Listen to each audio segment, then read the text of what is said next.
Helo bawb. Doswaith dda. Yn y dosbarth, da ni'n darllen nofel Yn ei gwsg gan Bethan Gwanas.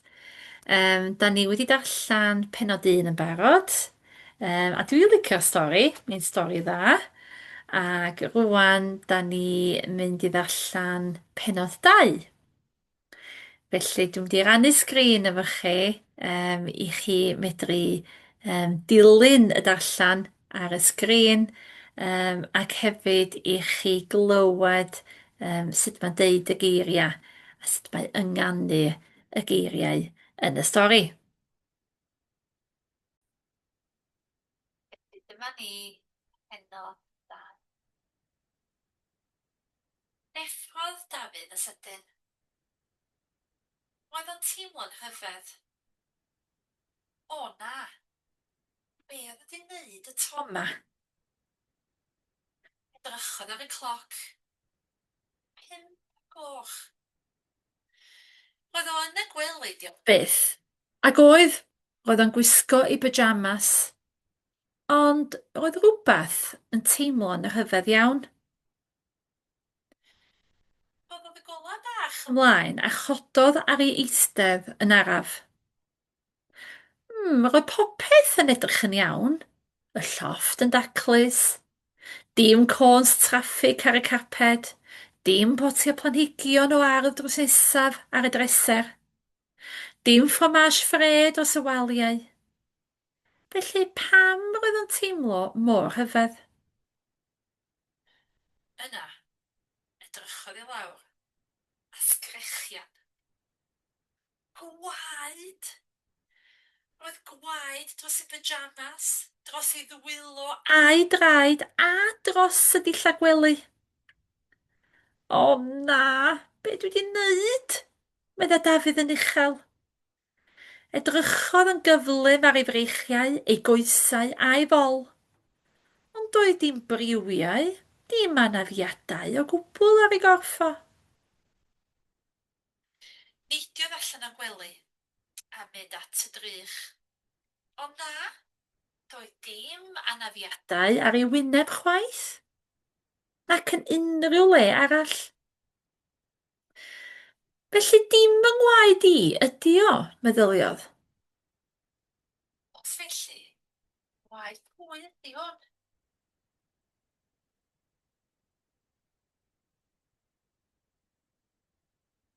Oedd o di brifo rhywun, neu rhywbeth arall?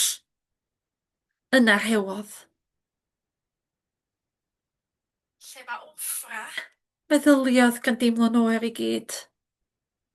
Oedd o wedi gwneud rhywbeth i'r ci yn ei gwsg. Rhedodd allan o llofft gan weiddi. Wmffra! Wmffra! Lle wyt ti, wmffra? Diolch byth. Rhedodd wmffra y labrador mawr brown o'r gegin a neidio arno fo i fyny arno a llyfu ei wyneb. Diolch byth. Roedd wmffra yn iawn, a doedd dim gwaed na briwiau arno. Ond roedd o'n snwffian traed Dafydd yn ofnadwy ac yn ceisio llyfr gwaed. Paid wmffra, paid rwan. Doedd Dafydd ddim yn siŵr be i wneud. Ddylwn ni ffonio'r heddlu, gofynnodd i wmffra. Ond roedd wmffra'n rhy brysur yn snwffian ei pyjamas. Felly atebodd Dafydd i gwestiwn ei hun. Na, ddim eto. Ella bod ateb syml i hyn. Ella. Ond dwi wedi gwneud a dweud pethau rhyfedd iawn yn fy nghwsg yn y gorffennol. Dyna pam roedd Sioned isio ysgariad. Wel, un o'r rhesymau. Edrychodd o'i gwmpas. Rhewodd eto. Roedd na ôl traed gwaedlyd dros y carped a thros y leino yn y gegin. Traed pwy? Fy nhaid i. Rhoddodd ei droed wrth ymyl un o traed gwaedlyd. Oedd o'r un maint. olion i draed o oedd rhain. Dilynodd ôl y gwaed at y drws allan, a gorodd y drws yn ofalus. Roedd hi'n fore cynnes ac oedd y haul wedi codi. Roedd yr adar yn canu yn yr ardd ac yn y coed, ac roedd robin goch tew yn tynnu preigenwair bach tenau allan o'r gwair. Mae bol y robin goch yr un lliw a fy nwylo fy nhaid i, meddylio Dafydd. A dyna pryd welodd o bod ôl traed coch yn glir ar y creisi peifing oedd yn mynd at y giat fach ac at y ffordd. Roedd yn rhaid iddo ddilyn y gwaed. Roedd yn rhaid iddo gwybod be neu bwy, ble a pham. Gwell i mi newid o pyjamas gweidlyd yma, medda wrth wmffra. Oedd yn snwffio ôl y traed ac yn ysgwyd i gymffon yn hapus. Dwi ddim eisiau neb yng ngweld i'r ystryd fel hyn. Ond yna gwelodd smotyn tywyll yn glanio ar y creisi peifing. Un arall, ac un arall. O na, glaw. Oedd hi'n dechrau bwrw glaw. Doedd gyda fo ddim dewis. Os ydw i eisiau gwybod beth sydd wedi digwydd, be dwi wedi wneud, pam dwi waed i gyd, rhaid i mi fynd cyn i'r olion gwaed i flannu yn y glaw, meddyliodd. Sgen i ddim amser i newid. Does na neb o gwmpas sy'n ngweld i beth bynnag. Ddim am 10 munud wedi 5 yn y bora.